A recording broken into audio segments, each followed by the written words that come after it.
रिश्ते में तो हम तुम्हारे, रिश्ते में तो हम तुम्हारे, रिश्ते में तो हम तुम्हारे। ए बिना दाढ़ी वाले सहनसा, बोलो ना, रिश्ते में तो हमार रिश्ते में तो हम तुम्हारे वो रिश्ता में तो हर बाप लगी हन और हमार ससुर। प्रणाम ससुर जी। छछुंदर कहीं के, शमशान की बुझी हुई लकड़ी, ये हेवी गाड़ी तोहरा से ना चली। तू ना हाथ गाड़ी ही चलावा, बुझला?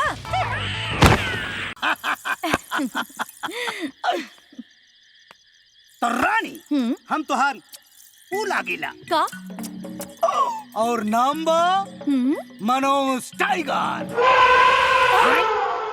टाइगर नाम पे हाथी का बैकग्राउंड कौन बजाता है साला?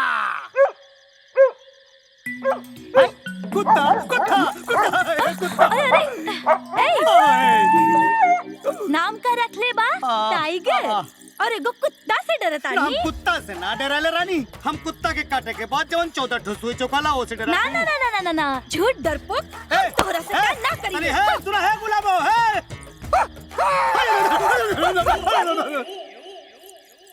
ते कुत्ता के आवाज में ते बोल रहे रे। यहाँ सरव साले खजुआ कुत्ता, पिछले जन्म में हलवाई के दुकान में पत्ता चढ़ता रहले का साले कुत्ते। आय तो के सारे हम मार चलत सरव, मार चलत। गुलाबो चल गइलू, लेकिन हम तोहर पीछा ना छोड़ब, कहे से कि हमार नाम हो मनोज टाइगर। अरे कौन है साला हाथी के बैकग्राउंड बजावता?